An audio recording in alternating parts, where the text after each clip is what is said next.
माता लक्ष्मी की कृपा किसको नहीं चाहिए? सभी को चाहिए। तो माता लक्ष्मी के मैं कई उपाय आपको बता चुकी हूँ कि किस तरीके से माता लक्ष्मी को प्रसन्न करना चाहिए, जिसमें मंत्र भी आते हैं, छोटे मोटे तंत्र भी आते हैं, ये सब चीज़ें होती हैं। तो आज भी मैं आपको माता लक्ष्मी के ही बारे में बताऊंगी एक उपाय, जिसमें कि हम इस्तेमाल करेंगे झाड़ू का। आप जानते हैं कि कुछ लोग तो ये भी कहते हैं कि झाड़ू में भी माता लक्ष्मी का वास होता है। पर उससे पहले मैं आपको एक बात बताना चाहती हूँ कि ये उपाय करने में कोई हर्ज नहीं है, पर ये उपाय सबके लिए काम नहीं करते हैं। क्योंकि जब आप ये उपाय करते हैं तो उससे पहले भी आपकी इंटरनल क्लिनजिंग बहुत ज़रूरी है। अगर आपने इंटरनल क्लिनजिंग करी हुई है, यानी कि आप रोज़ योगा, मुद्रा, मेडिटेशन और ब्रीदिंग एक्सरसाइजेज, ये सब अगर आप रोज़ करते हैं, डेली पर्पस एक रूटीन की तरह रोज़ करते हैं, तब आप कोई भी उपाय करेंगे तो आपको उसका बेनिफिट मिलेगा।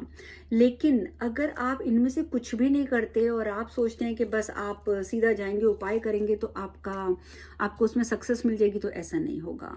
इसलिए अपने ऊपर कार्य करना बहुत ज़रूरी है, तभी ये उपाय कारगर सिद्ध होते हैं, तभी हमें सिद्धियां प्राप्त होती हैं, तभी हमारे उपाय जो हैं वो हमें फल देते हैं। तो ये सब करते हुए यदि आप माता लक्ष्मी के लिए झाड़ू का प्रयोग करना चाहते हैं, कि कैसे उनके लिए झाड़ू का उपाय करना चाहते हैं, तो मैं आपको बताती हूँ। ये आपको जो उपाय करना है, ये आप किसी भी दिन कर सकते हैं, लेकिन जिस दिन भी आपने सोचा है करने का, तो आपको कुछ बातें ध्यान रखनी होंगी कि झाड़ू एक दिन पहले आप खरीद के लाएंगे। जैसे अगर आपने मंगलवार को करना है तो आप सोमवार को लाएंगे, बुधवार को करना है तो मंगलवार को लाएंगे। एक दिन पहले आप झाड़ू खरीद कर आएंगे, ठीक है। और उसको आप अपने घर में रख लेंगे, साफ जगह पर, साफ सुथरी जगह पर। गंदा नहीं होना चाहिए वो झाड़ू बिल्कुल भी। नया झाड़ू होगा, साफ सुथरा होगा, उसको साफ जगह पे रखेंगे। अगले दिन आप उठेंगे और ब्रह्म मुहूर्त में, very early in the morning, जब सब सोए होते हैं, और ये चीज़ करनी गुप्त रूप से है, किसी को भी पता चल गया तो ये सक्सेस नहीं मिलती इसमें। आप गुप्त रूप से जाएंगे और गुप्त रूप से जाकर ही मंदिर में आप इस झाड़ू का दान कराएंगे। देखिए, जब आप झाड़ू रख के आएंगे तो अंडरस्टूड है कि वहाँ पर जो भी झाड़ू उठाएगा तो वो झाड़ू को यूज़ भी करेगा। तो जब वो उस झाड़ू से सफाई करेगा ना, तो वहाँ की तो सफाई होगी होगी, साथ आपकी दरिद्री की भी सफाई हो जाएगी। यानी कि आपका गरीब जो है, दरिद्र जो है, ये जो आपके अंदर एक चीज़ आई हुई है कि पैसे की कमी, जिसको दरिद्रता कहते हैं, ये आपकी खुद ब खुद कम होनी शुरू हो जाएगी, इनफैक्ट ख़त्म होनी शुरू हो जाएगी। तो आपने ये उपाय छुप के करना है, ब्रह्म मुहूर्त में करना है, एक दिन पहले ही आपने झाड़ू ला के रखना है और बिना किसी को बताए करना है, घर में भी किसी को नहीं बताना है।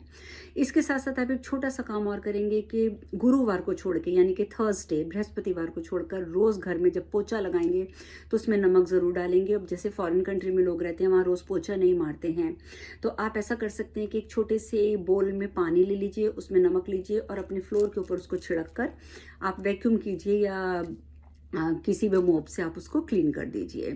तो इससे क्या होगा कि घर की नेगेटिविटी हटेगी, तो माता लक्ष्मी का जो आगमन है वो आपके घर में बहुत आसानी से हो जाएगा। लेकिन मैं फिर से आपको ये बात बोलूँगी, ये मैंने एक उपाय बताया है, लेकिन इसको कारगर बनाने के लिए आपको जो भी अपने ऊपर कार्य करना वो बहुत ज़रूरी है। चाहे उसमें मेडिटेशन है, चाहे मुद्राज हैं, चाहे ब्रीदिंग है, चाहे योगा है, ये सब आपके लिए नेसेसरी हैं। तो ये करते हुए जब आप ये कार्य करेंगे तब आपको सफलता मिलेगी। और इन सब क्रियाओं को सीखने के लिए यदि आप हमारी क्लासेस भी ज्वाइन करना चाहते हैं तो आप मुझे व्हाट्सएप पे डिटेल ले सकते हैं।